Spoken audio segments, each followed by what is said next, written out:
গতকাল ভারতের ৮০তম স্বাধীনতা দিবস বনগাঁ পৌরসভায় উদযাপিত হয়েছে এবং দেশাত্মবোধক গান সহ নানান অনুষ্ঠান চলছে। ওই মঞ্চে ছিলেন বনগাঁ পৌরসভার চেয়ারম্যান দিলীপ মজুমদার, প্রাক্তন চেয়ারম্যান জ্যোৎস্না আর দক্ষিণ বনগাঁ বিধানসভাকে তৃণমূল প্রার্থী ছিলেন ঋতুপর্ণা আড্ড ওই মঞ্চে ছিলেন এবং অন্যান্য অতিথিরা ছিলেন। অশোক কীর্তনিয়া ওই মঞ্চে উঠলেন, তাকে সম্বর্ধনা দেওয়া হলো এবং তিনি বক্তব্য রাখছেন। অশোক কীর্তনিয়ার গলায় ছিল তিরঙ্গা উত্তরীয়, সেটা বাতাসে উড়ে যাচ্ছে। ওই সময় ঋতুপর্ণা আড্ড কী করলেন, সেটা গলায় জড়িয়ে দিলেন। এটাই তো প্রয়োজন, এটাই তো মানবিক। কিন্তু দেখেন, এর উল্টো ছবি অতীতে দেখা গেছে, তাই এটা মনে করিয়ে দিতে চাই আপনাদের। তৃণমূল যখন শাসন ক্ষমতায় ছিল, নিশ্চয়ই আপনারা দেখেছেন তৃণমূল কর্মী নেতারা মঞ্চে উঠে বক্তব্য রাখছেন। ওই সময় যদি কোনো বিজেপির বিধায়ক বা নেতৃত্বরা হাজির হন, মঞ্চ থেকে নেমে যেতে দেখেছি আমি।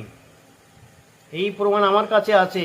বিজেপি বিধায়ক মঞ্চের কাছাকাছি এলেন, উল্টো দিক থেকে আমন্ত্রিত অতিথিরা মঞ্চ থেকে নেমে যাচ্ছেন। এটা কি মঙ্গলজনক সমাজের পক্ষে? সাধারণ কর্মী সমর্থকদের মধ্যে তাদের কাছে ভালো বার্তা যায় না। তেমনি শুনুন, 2011 সালে তৃণমূল যখন ক্ষমতায় এসেছিল, সিপিএম থেকে স্বার্থান্বেষী কমরেডরা তৃণমূলে আশ্রয় নিয়েছিল। আবার 2026 বিধানসভা ভোটের আগে শাসক দলের থেকে বিরোধীদের তুলোধনা করেছে। ওই শাসক দলের নেতারা বিরোধী নেতৃত্বদেরকে অপমান করেছে।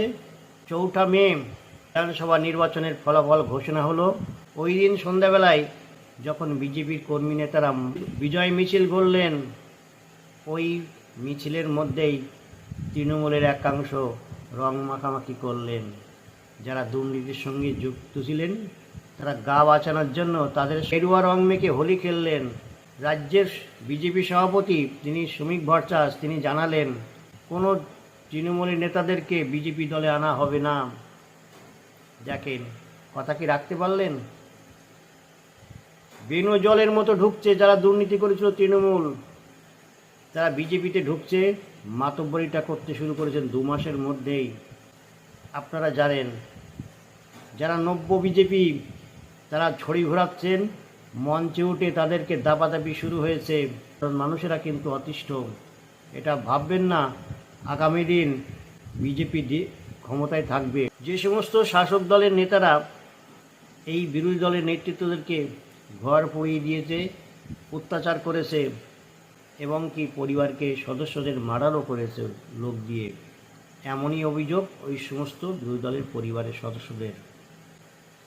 তারা বিজেপিকে ভোট দিয়েছিলেন, এখন সেই যারা অত্যাচার করেছিলেন তারাই এখন বিজেপিতে ঢুকছে, তারাই মাতব্বরি করতে শুরু করেছে। তাই সাধারণ মানুষ অনেক আশা করে বিজেপিকে ভোট দিয়েছিলেন, এখন তারা দেখেন কী চিন্তাভাবনা করবেন, কাদের উপরে বিশ্বাস করবেন। বিজেপির কর্মীর মধ্যেই অসন্তোষ দেখা দিয়েছে। যারা পুরনো বিজেপি, পুরনো দিনের তৃণমূলের মতো পিছনের সারিতে নতুন বিজেপি সমস্ত নেতাকর্মীরা শাসক দলের থেকে যে সমস্ত নেতাকর্মীরা বিরোধার করেছিল, তারাই এখন বিজেপিতে ঢুকে মাতব্বরি করতে শুরু করেছে। এদের মাতব্বরিতে পুরনো বিজেপি খুবই অসন্তুষ্ট। এই দলের ভবিষ্যৎ কি আগামী দিনেই